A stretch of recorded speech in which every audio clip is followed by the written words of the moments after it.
नमस्कार। आज हमारी चर्चा का विषय है वृत्तियों को नियंत्रित करने के उपाय। वृत्तियां, जैसा कि हमने आपको बताया है कि वृत्ति का मतलब होता है लपेट, घेर, या आप यूं कहें कि चित्त में उठने वाले अनेक प्रकार के विचार। जैसे हम अभी कोई विचार कर रहे हैं, इसके तत्क्षण अगले समय एक अगला विचार आ जाता है, उसके बाद फिर एक अगला विचार आ जाता है। कभी कभी तो एक विचार खत्म नहीं हुआ तो उसके पहले ही दूसरा विचार आ जाता है। तो ये जो अलग अलग प्रकार के विचार आ रहे हैं, ये वृत्ति है और यह चित्त का कार्य है। लेकिन यह अनेक प्रकार की जो वृत्तियां एक साथ ही उठती रहती हैं, यह चित्त के दूषित होने से है।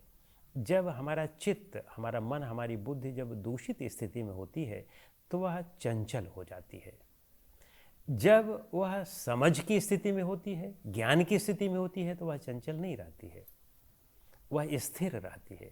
और स्थिर बुद्धि से ही, स्थिर चित्त से ही हम मनुष्यता का कार्य कर सकते हैं। जो भी हमारे अंदर दैवी गुण हैं वह स्थिर चित्त में ही हो सकते हैं, अस्थिर चित्त में नहीं हो सकते हैं। अस्थिर चित्त में तो केवल पशुता के, राक्षसी के ही गुण हो सकते हैं। तो इसीलिए हमें वृत्तियों को नियंत्रित करने की आवश्यकता होती है, क्योंकि हम मनुष्य हैं और मनुष्य बनने के लिए हमें अपने वृत्तियों पर नियंत्रण करना पड़ता है। इसीलिए हमारे वेद कहते हैं मनुर्भव, यानी मनुष्य बनो। मनुष्य तभी बन सकते हैं जब हम अपने मन पर नियंत्रण कर लें, और मन अगर अनियंत्रित है तो हम मनुष्य नहीं हो सकते हैं। तो आइए हम देखते हैं कि कैसे अपनी इन वृत्तियों पर नियंत्रण किया जाए, मन पर नियंत्रण किया जाए। मन पर नियंत्रण करने का सीधा सा तरीका है कि पहले हम मन को समझें कि मन है क्या। मन हमारा भ्रम है, मन हमारी अज्ञानता है, मन हमारी अविद्या है। जब हम बाहरी प्राणी पदार्थों में आसक्ति करते हैं, राग या द्वेष करते हैं, अपना या परायापन का भाव रखते हैं, उनमें अच्छा या खराब का दृष्टिकोण रखते हैं, तब मन बनना शुरू हो जाता है। वही हमारा उस आसक्ति के भाव को रख करके जो हम उनसे व्यवहार करते हैं, जो चिंतन मनन करते हैं, बस वह सब कुछ हमारा मन होता है। और यही मन संस्कार होता है, वृत्ति होती है और वासना होती है। इसी को आप इन नामों से पुकार सकते हैं। इसी को कुछ लोग माया भी कहते हैं। इनसे मुक्त होने के लिए हमें अब प्रकृति और पुरुष के रहस्य को समझना होगा। इसीलिए सांख्य दर्शन में यह कहा गया है कि दृष्ट वदानुश्रविक स ह्यविशुद्धिक्षय अतिशय युक्ते तद विपरीता श्रेयान व्यक्ता व्यक्तज्ञ विज्ञानात्।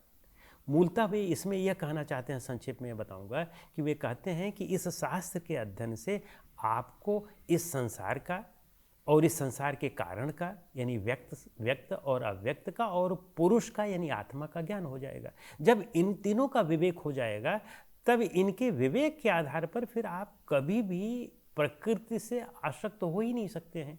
क्योंकि हमारे और प्रकृति के बीच का जो संबंध है वह तो टेम्परेरी है, वह तो जो है इटर्नल है ही नहीं है, वह तो ट्रांजिएंट है, वह आज और कल में समाप्त हो जाने वाला है।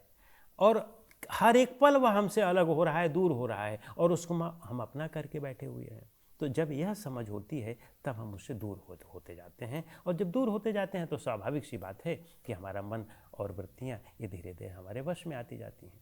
तो मूलतः इनके जो नियंत्रित करने का साधन महर्षि पतंजलि ने कहा है, वह अभ्यास और वैराग्य कहा है। अभ्यास वैराग्याभ्याम तन निरोधः। अभ्यास और वैराग्य से उनका निरोध हो सकता है। और कृष्ण भी गीता में अर्जुन से कहते हैं कि अभ्यास और वैराग्य से ही जो दुराग्रही मन है उस पर नियंत्रण किया जा सकता है। अभ्यास किस चीज़ का करना है? अभ्यास आपको सत्य का करना है। जो आसक्ति आपने उसमें कर रखी है, उस समझ लें कि अब उसमें हमें आसक्ति नहीं करनी है, सत्य का अभ्यास करना है कि वह हमारा अपना नहीं है, वह हमारा अस्थाई नहीं है, उससे तो हमारा संबंध क्षणिक है, कुछ समय के लिए है। यह अभ्यास करना है। और वैराग्य क्या करना है? वैराग्य ये करना है कि इस संसार का कुछ भी अपना नहीं है, जो कुछ भी इस संसार में है वह सब पराया है। हम केवल, हमारा स्वरूप ही हमारा अपना है, बाकी अपना कुछ नहीं है। जैसे बहती हुई नदी है, उस पर बांध बनाते हैं, तो बांध बनाना तो वैराग्य हो गया, लेकिन बांध अगर आप सीधा सीधा बना देंगे तो नदी बांध को तोड़ देगी। जब उसमें वेग तेज बहेगा तो वह तोड़ देगी, जब पानी बहुत इकट्ठा होगा तो तोड़ देगी। तो इसीलिए साथ में नहर भी बना दी जाए, बगल में नहर भी बना दी जाए, तो नहर का उपयोग खेतों को, रास्ते में जो खेत पड़ते हैं उनको सींचने के लिए हो जाएगा।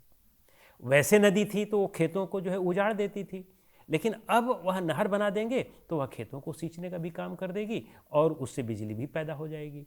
तो कहने का मतलब कि उससे अनेक उपयोग हम कर लेते हैं। तो जब हम अपने चित्त पर नियंत्रण करते हैं अभ्यास और वैराग्य के माध्यम से, तो उसका बहुत अच्छी तरह से सदुपयोग हो जाता है। अन्यथा वह बहती हुई बहुत तेज़ धारा वाली नदी होती है जो गांव को गांव उखाड़ देती है और खेतों को बर्बाद कर देती है, खेतों की फसल को बर्बाद कर देती है, पशुओं को, सबको मृत्यु के घाट उतार देती है। और वही जब उस पर नियंत्रण और बांध बना दिया जाता है, नहर बना दी जाती है, तो वही कितने लोगों के लिए फ़ायदेमंद हो जाती है। तो इस तरह से इस पर हम अपनी वृत्तियों पर नियंत्रण कर सकते हैं।